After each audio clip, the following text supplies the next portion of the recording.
عزاداری میں وہ ہمارے علماء بار بار یہ جملے کہتے ہیں، محرموں سے پہلے ہر سال ان کے کلپس آتے ہیں، میں سنتا ہوں کہ اپنی نگاہوں کو پاکیزہ کرو محرم سے پہلے، کیوں؟ ان نگاہوں سے تم نے حسین پر آنسو بہانے۔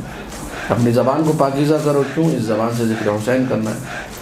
اپنے کانوں کو پاکیزہ کرو، کیوں؟ ان کانوں سے ذکر حسین سننا ہے۔ اپنے ہاتھوں کو پاکیزہ کرو، کیوں؟ ان ہاتھوں سے ماتم کرنا ہے۔ اسی طریقے سے تو ایک اہتمام جو ہے عزا کے لیے، وہ اہتمام نظر نہیں آتا۔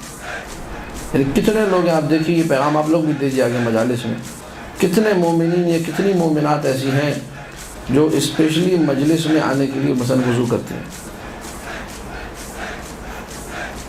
آپ کو شاید کوئی 100 میں سے 2 لوگ ملیں گے، 5 10 لوگ مل جائیں گے زیادہ سے زیادہ۔ اکثر کو اہمیت کا اندازہ ہی نہیں کہ اس وضو کی جو عظمت ہے وہ کیا ہے۔